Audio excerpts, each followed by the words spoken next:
Hello everyone, welcome to our YouTube channel IGNOU LSC. तो आज की जो वीडियो है वो होगी हमारी LSC 09 की ब्लॉक 1 के लिए।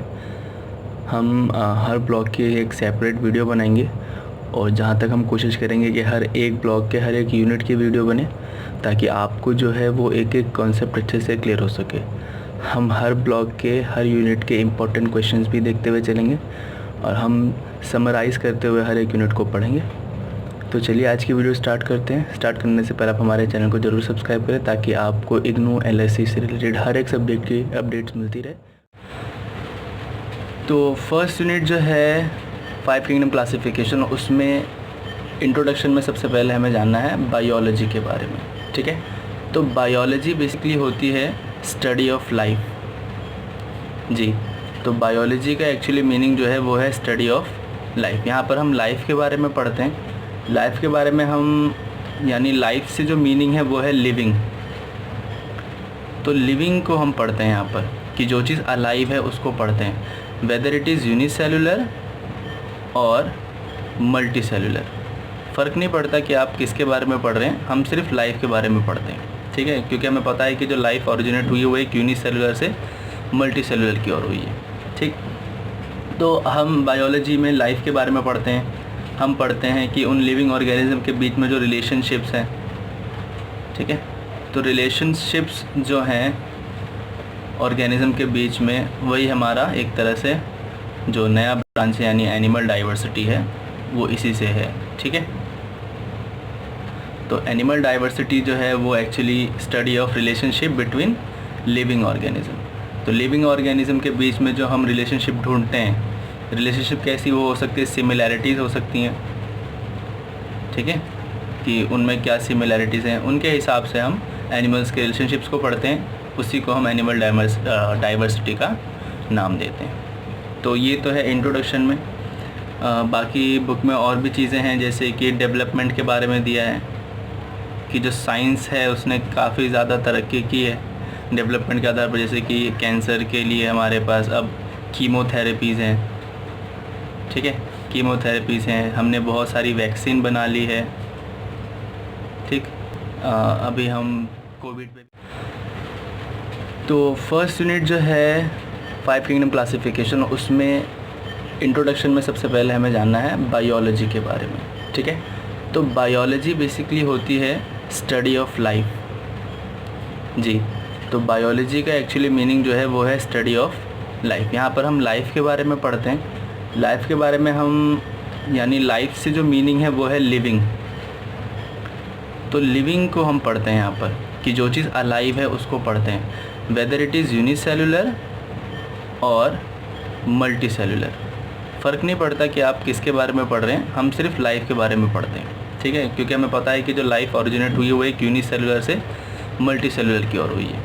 ठीक, तो हम बायोलॉजी में लाइफ के बारे में पढ़ते हैं।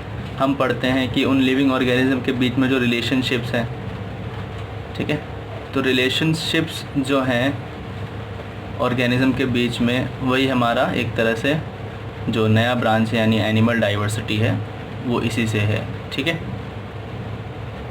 तो एनिमल डाइवर्सिटी जो है वो actually study of relationship between living organism. तो लिविंग ऑर्गेनिज्म के बीच में जो हम रिलेशनशिप ढूंढते हैं, रिलेशनशिप कैसी वो हो सकती है, सिमिलैरिटीज़ हो सकती हैं।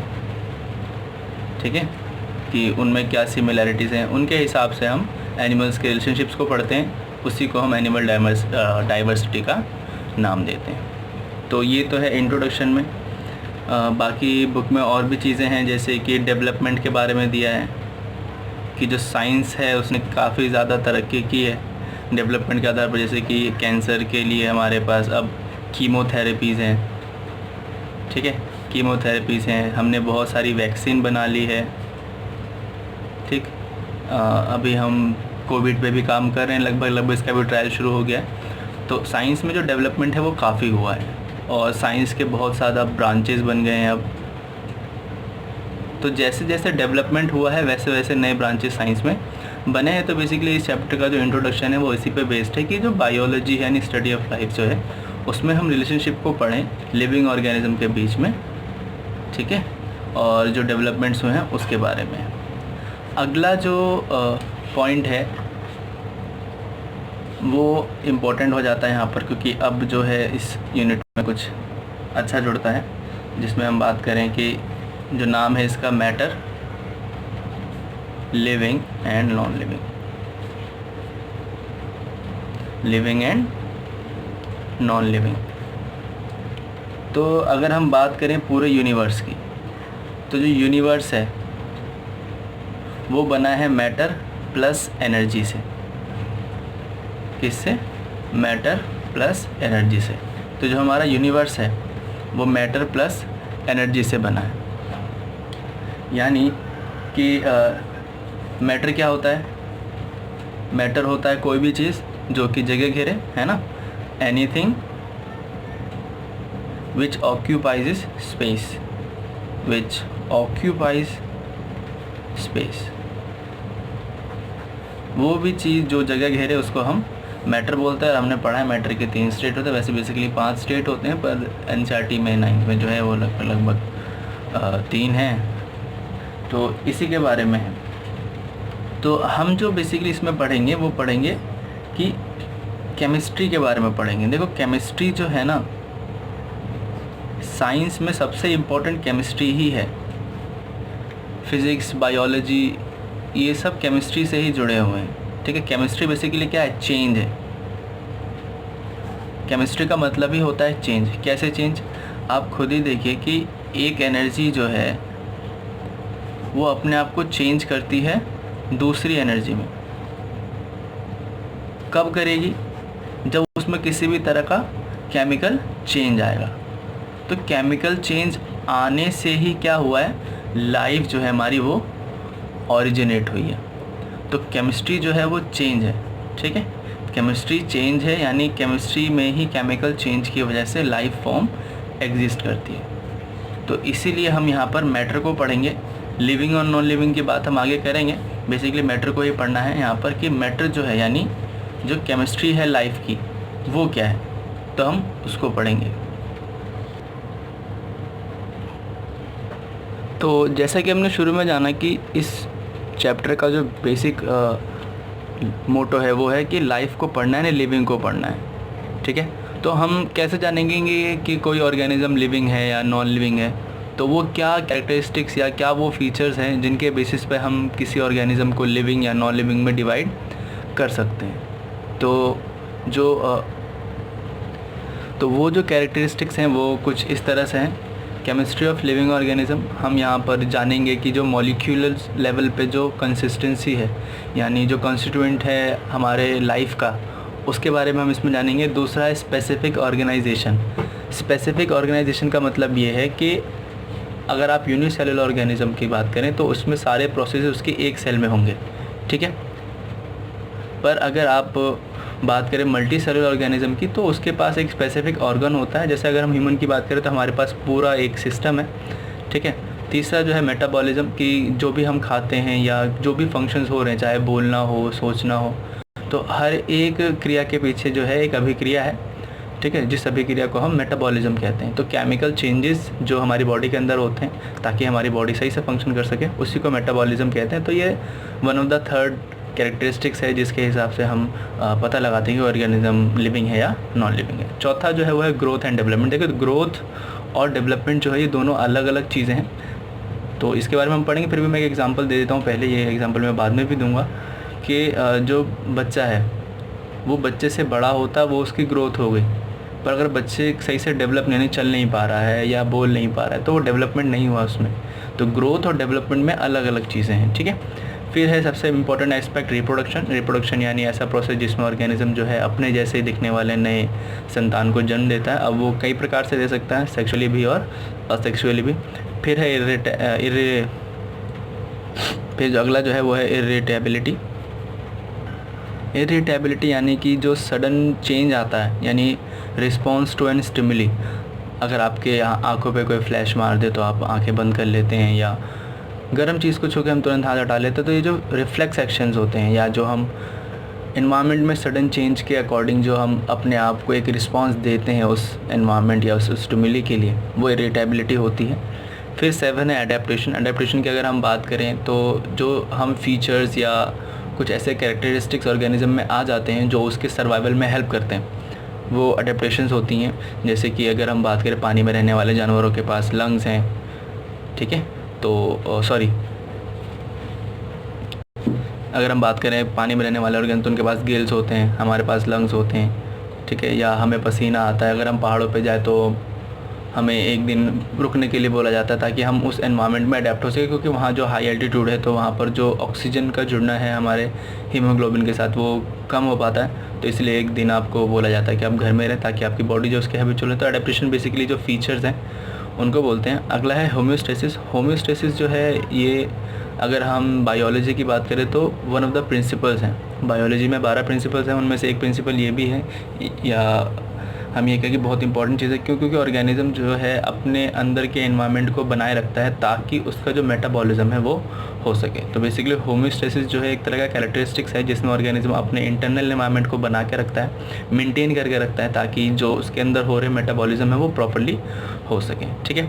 अगला है मूवमेंट। तो मूवमेंट, यहाँ पर हम मूवमेंट चलने फिरने की बात नहीं करें, हम यहाँ पर मूवमेंट की जो बात करें वो है मॉलिक्यूलर मूवमेंट की, ठीक है। तो चलिए एक एक करके सभी कैरेक्टरिस्टिक्स को पढ़ते हैं और फिर आगे बढ़ते हैं। तो केमिस्ट्री ऑफ लिविंग ऑर्गेनिज्म। तो अगर हम केमिस्ट्री ऑफ लिविंग ऑर्गेनिज्म में बात करें तो जितने भी लिविंग ऑर्गेनिज्म हैं सबके सब बने हैं साइटोप्लाज्म से, ठीक है। तो one of the basic component जो है सेल का वो साइटोप्लाज्म ही है, क्योंकि इसी में सारे सेल ऑर्गेनिज्म वगैरह होते हैं। तो जो प्रोटोप्लाज्म है या जो साइटोप्लाज्म है वो बेसिकली है क्या, एक कोलाइडल सस्पेंशन है, ठीक है। कोलाइडल सस्पेंशन है जो कि प्रोटीन से बना हुआ है, ठीक है। तो जो हमारा केमिस्ट्री ऑफ लिविंग ऑर्गेनिज्म है, यानी जो साइटोप्लाज्म है, जो प्रोटोप्लाज्म है, वो बना हुआ है प्रोटीन से, ठीक, जिसमें हमारे सभी लगभग सारे मॉलिक्यूल्स होते हैं। जैसे अगर हम कार्बन की बात करें, ठीक है, तो हाइड्रोजन हो गया, नाइट्रोजन हो गया, ऑक्सीजन हो गया, तो इन सभी चीज़ों से मिलकर हमारा साइटोप्लाज्म बनता है। साइटोप्लाज्म में ही हमारे सारे बेसिक कंपोनेंट होते हैं, सेल ऑर्गेनल्स होते हैं, जिनकी मदद से एक पूरी सेल बनती है, और फिर वही सेल आगे चल के डेवलप होके क्या बनता है, एक टिश्यू बन जाता है।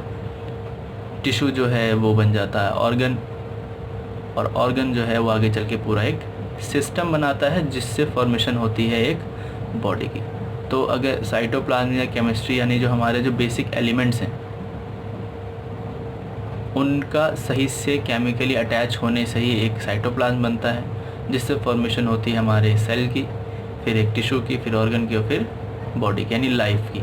तो लाइफ के ओरिजिनेट होने के लिए जो हमारे बेसिक केमिस्ट्री है, यानी बेसिक एलिमेंट्स जो हैं, उनका प्रॉपर मॉलिक्यूलर मूवमेंट होना बहुत ज़रूरी है, ठीक है। तो सबसे इसलिए हमने केमिस्ट्री ऑफ लिविंग सबसे पहले पढ़ा है लिविंग में, कि जो लिविंग ऑर्गेनिज्म होगा उसकी एक अपनी एक केमिस्ट्री होगी, ठीक है। उसके अंदर साइटोप्लाज्म होगा, उसके अंदर अलग अलग सेल ऑर्गेनल्स होंगे। तो ये सब चीज़ें हैं जिनके हम केमिस्ट्री ऑफ लिविंग में आते हैं। उसके बाद जो अगला है वो है स्पेसिफिक ऑर्गेनाइजेशन। स्पेसिफिक ऑर्गेनाइजेशन का मतलब ये है कि ऑर्गेनिज्म जो होगा अगर वो यूनिसेलुलर है तो बहुत ही सिंपल ऑर्गेनिज्म होगा। जैसे मैंने शुरू में भी बताया आपको वीडियो में कि जो यूनिसेलुलर ऑर्गेनिज्म होगा वो डायरेक्ट कांटेक्ट में होगा, यानी एक सेल होगी उसकी, वो पूरी तरह से एनवायरनमेंट के कांटेक्ट में होगा, तो वो खाना भी एक ही तरह से लेगा और खाना जो एक्सक्रीट करेगा वो भी एक ही तरह से, यानी जो भी प्रोसेस होगा उसमें वो होगा सिंपल डिफ्यूजन से होगा, सिंपल डिफ्यूजन से। तो यूनिसेलुलर ऑर्गेनिज्म में जो चाहे वो कोई भी लाइफ प्रोसेस का पार्ट हो, चाहे वो डाइजेशन हो या न्यूट्रिशन हो या रेस्पिरेशन हो, सब जो होगा वो एक सिंपल तरीके से होगा, क्योंकि यूनिसेलुलर ऑर्गेनिज्म बहुत सिंपल है। वहीं अगर हम बात करें मल्टी सेलुलर की या ह्यूमंस की बात करें तो वी आर कॉम्प्लेक्स ऑर्गेनिजम्स, यानी हमारे पास हर एक फंक्शन के लिए अलग सिस्टम है और उस सिस्टम में बहुत सारे ऑर्गन्स हैं, ठीक है। तो कॉम्प्लेक्सिसिटी, तो जो स्पेसिफिक ऑर्गेनाइजेशन है वो है सिंपल से कॉम्प्लेक्सिसिटी की तरफ, यानी सेल आएगा, ठीक है, सेल आएगा, सेल के बाद टिश्यू आएगा, ऑर्गन आएगा, सिस्टम आएगा। तो अगर हम कुछ ऑर्गेनिज्म की बात करें तो उनमें सारे फंक्शन सेल में होते हैं, बेसिकली फॉर एग्जांपल यूनिसेलुलर। फिर कुछ ऐसे ऑर्गेनिज्म आते हैं जिनमें टिश्यू लेवल पर फंक्शन होता है, कुछ ऐसे ऑर्गेनिज्म है जिनमें ऑर्गन लेवल पर सिस्टम फंक्शन होता है। तो ऑर्गन लेवल पर फंक्शन होने का मतलब ये है कि दे डोंट हैव सिस्टम। जैसे अगर हम अपने डाइजेस्टिव सिस्टम की बात करें तो हमारा एलिमेंट्री कैनाल जो है पूरा माउथ से इनस तक, उसमें 4 से 5 ऑर्गन्स हैं। पर अगर हम कुछ ऑर्गेनिज्म की बात करें तो उनके पास सिर्फ एक ऑर्गन होता है। जैसे कि अगर हम बात करें कॉकरोच की, तो दे हैव ओनली माल्फिजन टिब्यूल्स, जो कि एक सिंपल ऑर्गेनिज्म है।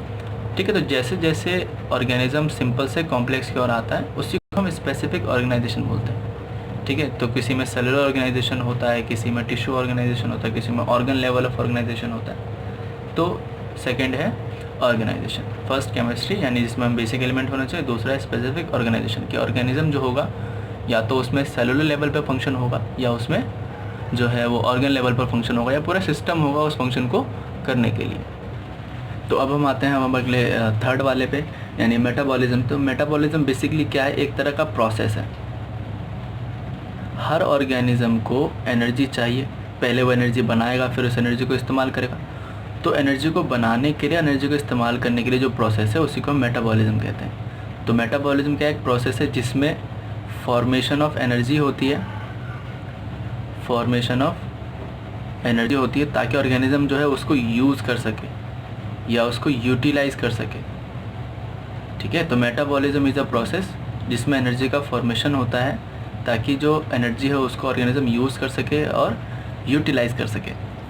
तो यहाँ पर जो हमारे पास मेटाबॉलिज्म है बेसिकली दो तरह से है। पहला कि जो कन्वर्जन होगा वो सिंपल से कॉम्प्लेक्स के लिए होगा, ठीक है, या कॉम्प्लेक्स से सिंपल के लिए होगा। ठीक, तो मेटाबॉलिज्म जो है यानी एनर्जी एक्वायर करने का जो तरीका है वो बेसिकली आता है हमारा रेस्पिरेशन से। ठीक है, तो रेस्पिरेशन का दो ही चीज़ है, या तो फोटोसिंथेसिस होगा या सेलुलर रेस्पिरेशन होगा, जो कि हमारे में होता है। फोटोसिंथेसिस हमें पता है प्लांट यूज़ करते हैं अपना फूड बनाने के लिए सनलाइट की प्रेजेंस में। सेलुलर रेस्पिरेशन में हमारी बॉडी में होता है कि जो हमारा कॉम्प्लेक्स है यानी जो भी हम खाना खाते हैं कार्बोहाइड्रेट वो ग्लूकोज में कन्वर्ट होता है, उस ग्लूकोज से हम एनर्जी बनाते हैं। ठीक है, तो ये हमारा सेलुलर रेस्पिरेशन में आता है। तो सिंपल से कॉम्प्लेक्स की तरफ जो जाता है, ठीक है, तो उसको हम बोलते हैं कैटाबॉलिज्म। क्या बोलते हैं? कैटाबॉलिज्म। ठीक है, यानी जो हमारा मेटाबॉलिज्म है वो दो तरह का है। एक कैटाबॉलिज्म जिसमें जो सिंपल सब्सटेंस है वो कॉम्प्लेक्स में कन्वर्ट होगा, सॉरी, जो हमारा कॉम्प्लेक्स सब्सटेंस है वो सिंपल में कन्वर्ट होगा, उसे हम बोलेंगे कैटाबॉलिज्म। और जो सिंपल से कॉम्प्लेक्स में होगा उसे हम बोलेंगे एनाबॉलिज्म। ठीक है, तो जो हमारा जो ग्लूकोज है जब वो एनर्जीज में कन्वर्ट हो जाता है यानी वाटर कार्बन डाइऑक्साइड में, तो उसे हम कैटाबॉलिज्म कहते हैं। और जो हमारा सिंपल ऑर्गेनिज्म जैसे कि फोटोसिंथेसिस में होता है, फोटोसिंथेसिस में क्या होता है, फोटोसिंथेसिस बेसिकली एग्जांपल है एनाबॉलिज्म का, और सेलुलर रेस्पिरेशन जो एग्जांपल है वो है कैटाबॉलिज्म का। ठीक है, सेलुलर रेस्पिरेशन में क्या होता है, सिंपल कॉम्प्लेक्स जो है वो सिंपल में कन्वर्ट होता है। फोटोसिंथेसिस में क्या होता है, जो कॉम्प्लेक्स है वो सिंपल में कन्वर्ट होता है। तो मेटाबॉलिज्म एक प्रोसेस है जिसमें एनर्जी फॉर्म होती है ताकि ऑर्गेनिज्म या तो यूज़ किया जा सके या उसको यूटिलाइज़ किया जा सके। तो एनर्जी के प्रोसेस की यानी मेटाबॉलिज्म में सबसे इंपॉर्टेंट जो है रेस्पिरेशन। तो रेस्पिरेशन दो तरह से होता है, या तो फोटोसिंथेसिस के रूप में जो कि प्लांट्स में होता है, या सेलुलर रेस्पिरेशन में। तो फोटोसिंथेसिस में जो कन्वर्जन होता है वो एनाबॉलिक होता है। एनाबॉलिक का मतलब यह है कि जो सिंपल हो यानी कार्बन डाइऑक्साइड, वाटर, ये सिंपल एलिमेंट्स हैं या कंपाउंड्स हैं, इनको हम कार्बोहाइड्रेट स्टार्च में बदलते हैं, तो ये एनाबॉलिज्म में आ गया। सेलुलर रेस्पिरेशन में क्या होता है कि जो ग्लूकोज होता है, ग्लूकोज को बदला जाता है कार्बन डाइऑक्साइड और वाटर में यानी एनर्जी में, तो ये हमारा कैटाबॉलिज्म होता है। तो मेटाबॉलिज्म दो तरह का, कैटाबॉलिज्म, एनाबॉलिज्म। कैटाबॉलिज्म यानी कॉम्प्लेक्स टू सिंपल, एनाबॉलिज्म यानी सिंपल टू कॉम्प्लेक्स। ठीक है, अगला जो है वो है ग्रोथ एंड डेवलपमेंट। देखिए ग्रोथ एंड डेवलपमेंट में वर्ड एक जैसे हैं but they both have different meanings. Growth का मतलब जो होता है वो होता है एक्यूमुलेशन ऑफ मैटर। ठीक है, क्या होता है, एक्यूमुलेशन ऑफ मैटर। वहीं डेवलपमेंट का मतलब होता है इंक्रीज इन कॉम्प्लेक्सिटी। देखिए जैसे कोई प्लांट है तो प्लांट का साइज़ बड़ा होगा, वो क्यों बड़ा हो रहा है प्लांट, क्योंकि उसमें ग्रोथ हो रही है, यानी उसमें मैटर जुड़ता जा रहा है, ठीक है। तो accumulation of matter is growth और increase in complexity is development, ठीक है। तो ये हमें याद रखना है कि जैसे अगर हम बात करें सिंगल सेल ऑर्गेनिज्म की, तो जैसे जाइगोट है, ठीक है, तो जाइगोट से पूरा बेबी बना, वो हो गया ग्रोथ, ठीक है। पहले वो सिंगल सेल था, फिर वो डिवाइड होते होते होते एक टिश्यू बना, टिश्यू से फिर उसमें ऑर्गन सिस्टम आया, फिर वो एक न्यूबॉर्न बेबी बन गया। तो वो हुआ कैसे, एक्यूमुलेशन ऑफ मैटर। अभी हमने पढ़ा ना केमिस्ट्री मैटर के बारे में, ठीक है। तो मैटर से जुड़ने से वो एक ग्रोथ हुई, बट पहले वो एक सिंपल ऑर्गेनिज्म था, सिंपल सेल थी बस वो, पर अब एक क्या है, एक पूरा एक कॉम्प्लेक्स बॉडी बन गया उसका। तो इसे हम बोलेंगे डेवलपमेंट, ठीक है। तो ग्रोथ, एक्यूमुलेशन ऑफ मैटर, और डेवलपमेंट क्या है, एक्यूमुलेशन ऑफ मैटर तो होगा ही होगा, साथ में उसमें कॉम्प्लेक्सिटी भी आएगी, ठीक है। जैसे मैंने एग्जांपल दिया, जाइगोट से बेबी बनता है, तो ये तो एक एग्जांपल हो गया ग्रोथ का, क्योंकि इसमें मैटर जुड़ता है गया, उसमें सेल जुड़ता गया, तो वो एक यूनिसेलुलर ऑर्गेनिज्म से आज एक मल्टीसेलुलर ऑर्गेनिज्म बन गया। बट साथ ही साथ उसमें कॉम्प्लेक्सिटी भी आई कि सिंपल सेल फॉर्मेशन से, यानी सिंपल सेल प्रोसेस से वो आज एक मल्टी लेवल प्रोसेसिंग कर रहा है, यानी एक ऑर्गेनाइजेशन पे है, कौन सी ऑर्गन सिस्टम है उसके में, ठीक है। तो ये हो गया हमारा डेवलपमेंट, ठीक। तो ग्रोथ, एक्यूमुलेशन ऑफ मैटर, और डेवलपमेंट यानी इंक्रीज इन कॉम्प्लेक्सिटी। अगला है one of the most important reproduction. देखिए, रिप्रोडक्शन से पहले हम ये जान लेते हैं कि जो सेल का ओरिजिनेट है, सेल थ्योरी में एक लाइन है कि cell arises from pre existing cell. Cell theory के बारे में हम आगे पढ़ेंगे। तो जो रिप्रोडक्शन में सबसे पहली चीज़ है वो है cell arises from pre existing cell, यानी जो सेल है वो कभी नई नहीं बनी है, हमेशा वो पीछे वाले सेल से ही आई है। यानी एक सेल होगी, वो खुद को डिवाइड करके दो नई सेल बनाएगी, ठीक है। तो यही वो स्टेटमेंट कह रहा है कि जो सेल है वो प्री एग्जिस्टिंग सेल से आता है। सेम चीज़ रिप्रोडक्शन के साथ है कि रिप्रोडक्शन में जो ऑर्गेनिज्म नया बनाएंगे इंडिविजुअल्स, चाहे वो यूनिसेलुलर हो या चाहे वो सेक्सुअली हो या असेक्सुअली हो, तो जो भी नया ऑर्गेनिज्म बनेगा वो बिल्कुल नया नहीं होगा, वो अपने पहले से ही आएगा, ठीक है। यानी पेरेंट्स से अगर हम यूनिसेलुलर में बात करें तो असेक्सुअल रिप्रोडक्शन में इस तरह से होता है कि अमीबा, जो सिंगल अमीबा है, वो डिवाइड होकर दो न्यू बॉर्न डॉटर सेल में डिवाइड हो जाता है। अगर हम सेक्सुअल रिप्रोडक्शन की बात करें तो फादर से स्पर्म आता है और मदर से एग आता है, तो उनके पास जो स्पर्म है वो उनके फादर से आया है, ठीक है। तो एक पूरा प्रोसेस है, यानी कुछ भी चीज़ नई नहीं है, एक सिस्टम में जो एनर्जी है वो बिल्कुल पूरी तरह से फिक्स्ड है। उसी तरह से जो सेल है या जो रिप्रोडक्शन में जो ऑर्गेनिज्म बनता है वो नया नहीं बनता है, वो हमेशा अपने प्री एग्जिस्टिंग से आता है। तो ये चीज़ हमें याद रखनी कि रिप्रोडक्शन का जो बेसिक रूल है वो यही है कि जो लाइफ है arises from pre existing life. Life कभी नई नहीं बनती है, वो हमेशा अपने पहले वाली लाइफ से ही निकल के आती है। तो यहाँ पर ये है रिप्रोडक्शन का मतलब। आपने जो रिप्रोडक्शन पढ़ा है वो स्कूल लेवल पे वो हमें असेक्सुअल, सेक्सुअल, फिर उसमें हम प्लांट्स के बारे में पढ़ते हैं, एनिमल्स के बारे में पढ़ते हैं, ऑर्गन्स के बारे में पढ़ते हैं। पर मैं आपको सिंपल डेफिनेशन बता रहा हूँ रिप्रोडक्शन की, क्योंकि अब आप बड़ी क्लास में आ गए हैं, यानी अब कॉलेज में है, तो आपको इस तरह से कोई भी चीज़ समझनी, उसका बेसिक समझना है, ठीक है। वो रट्टूफिकेशन वाला हिसाब नहीं रखना। अगला जो है वो है इरिटेबिलिटी। इरिटेबिलिटी का मतलब है यहाँ पर कि जो हम रिस्पॉन्स देते हैं, response which we give to stimuli, यानी कोई भी सडन चेंज जो आता है उसके अगेंस्ट जो हम रिस्पॉन्स देते हैं वो है इरिटेबिलिटी। यानी जो कैरेक्टरिस्टिक्स अभी तक हम पढ़ रहे हैं लिविंग ऑर्गेनिज्म की, केमिस्ट्री ऑफ लिविंग ऑर्गेनिज्म या स्पेसिफिक ऑर्गेनाइजेशन हो, मेटाबॉलिज्म, ग्रोथ, रिप्रोडक्शन, इनमें सबसे इंपॉर्टेंट है स्टिमुली कि ऑर्गेनिज्म जो है वो, लिविंग ऑर्गेनिज्म जो है वो एक रिस्पॉन्स देगा, ठीक है, स्टिमुली के तरफ। कोई भी अगर उसके एनवायरनमेंट में सडन चेंज आएगा तो वो उसके प्रति रिस्पॉन्स देगा, तो वह इरिटेबिलिटी है। बाकी आप एग्जांपल अच्छे से समझ सकते हैं, जब हम किसी गर्म बर्तन को छूते हैं तो हाथ पीछे करते हैं, या फ्लैश लाइट अगर कोई हमारी आंखों पे चलाते हैं तो हमारी पुतलियाँ सिकुड़ जाती हैं। So that's all are the thing जो कि इरिटेबिलिटी का एग्जाम्पल है। अगला जो है वो है अडेप्टेशन, ठीक है। तो अडेप्टेशन मैंने आपको बताया कि ऐसे features, adaptation are the features जो ऑर्गेनिज्म डेवलप करता है, ठीक है। मैंने बोला ना डेवलपमेंट, डेवलपमेंट यानी कॉम्प्लेक्सिसिटी, ये भूलिएगा नहीं। तो अडेप्टेशन ऐसे फीचर जो कि हेल्प करे ऑर्गेनिज्म को उसके सर्वाइवल में। ठीक है, हमें पता है चार्ल्स डार्विन ने हमें बताया था, क्या बताया था, सर्वाइवल ऑफ द फिटेस्ट, कि जो सबसे ज़्यादा फिट होगा वही सर्वाइव करेगा। तो यही अडेप्टेशन है कि ऑर्गेनिज्म एक सडन फीचर के साथ डेवलप हो जाता है, एक ऐसा फीचर बना लेता है जो कि उसको हेल्प करता है सर्वाइवल में। कौन से सर्वाइवल में? उसके एनवायरनमेंट में। ठीक है, वो जिस एनवायरनमेंट में रहता है उसमें उसके पास कुछ ऐसे फीचर्स आ जाते हैं जो कि उसको हेल्प करने में जो उसको मदद करते हैं सर्वाइवल में। फॉर एग्जांपल अगर हम टाइगर की बात करें, जो बर्फीले टाइगर होते हैं, ठीक है, तो वो नॉर्मल टाइगर सर उनके पास क्या होते हैं, गद्देदार पैर होते हैं, ज़्यादा बाल होते हैं, ताकि उनको गर्म रख सकें। ठीक है, तो ये इन्हें हम एडेप्टेशन बोलते हैं, कि ऐसे फीचर का आ जाना जो कि उसको उस एनवायरनमेंट में हेल्प कर रहा हो सर्वाइवल में। ठीक है, तो ये सर्वाइवल ऑफ द फिटेस्ट का नियम है। अगला है होम्योस्टेसिस। होम्योस्टेसिस मैंने आपको बताया शुरू में कि होम्योस्टेसिस बेसिकली क्या है, कि एक तरह का स्टेट है। स्टेट कैसा? Stable state.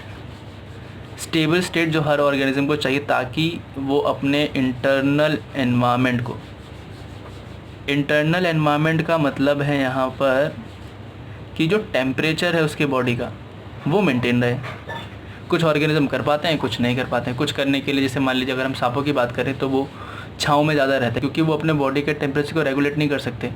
तो जितने भी डेजर्ट में रहने वाले सांप हैं वो दिन में तो छाँव में रहते हैं पर रात में शिकार पर निकलते हैं। वहीं हम अपनी बात करें तो हमारे में क्या होता है, ह्यूमंस में क्या होता है, ह्यूमंस में होता है कि वो स्वेटिंग, हमारे में क्या होता है, स्वेटिंग होगा या हम शिविर करेंगे यानी कांपेंगे। अगर ठंड लग रही है तो शिवरिंग होगी और गर्मी लग रही है तो स्वेटिंग। स्वेटिंग में पता है एवोपरेशन होगा, एवोपरेशन से टेम्परेचर हमारा डाउन हो जाएगा, कूलनेस आएगी। ठीक है, शिवरिंग से हमारी बॉडी थोड़ा ज़्यादा हिलेगी, इससे क्या होगा, गर्मी आएगी। तो अपने बॉडी के इंटरनल टेम्परेचर को मेंटेन करने के लिए जो प्रोसेसेस होते हैं इसी को हम होम्योस्टेसिस बोलते हैं। ठीक, समझ में आ गया। अगला है मूवमेंट। मूवमेंट मैंने बताया कि चलने फिरने की नहीं, यहाँ पर हम मूवमेंट जो है वो मॉलिक्यूलर मूवमेंट की बात कर रहे हैं। मॉलिक्यूलर मूवमेंट की यानी कि जो सब्सटेंसेस हैं, सब्सटेंसेस जो हैं जो ज़रूरी हैं या जो वेस्ट है उनका सेल के अंदर जाना और सेल से बाहर आना, ताकि जो प्रॉपर फंक्शनिंग है सेल की प्रॉपर फंक्शनिंग हो सके। ठीक है, तो मॉलिक्यूलर मूवमेंट यानी ऐसे सब्सटेंस का सेल के अंदर जाना और बहाना जिससे कि सेल की जो फंक्शनिंग है वो हो सके, ताकि जो हमारा केमिस्ट्री ऑफ लाइफ यानी जो सेल है वो अच्छे से काम कर सके और एक टिश्यू बन सके ऑर्गेनिज्म। अगर सेल अच्छे से काम, देखिए अगर मॉलिक्यूलर मूवमेंट अच्छे से होगा तो सेल अच्छे से काम करेगी। ठीक है, और सेल अच्छे से काम करेगी तो टिश्यू आपका अच्छे से काम करेगा, टिश्यू अच्छे से काम करेगा तो ऑर्गन और फिर सिस्टम, फिर एक लाइफ एग्जिस्ट करेगी। ठीक है, तो आई होप कि आपको ये समझ में आ गया कैरेक्टरिस्टिक्स ऑफ लिविंग ऑर्गेनिज्म। ठीक है, तो कैरेक्टरिस्टिक ऑफ लिविंग ऑर्गेनिज्म में हम यही पढ़ते हैं कि ऐसे कैरेक्टर जो कि डिफाइन करें कि लिविंग क्या है और नॉन लिविंग क्या है। ठीक है,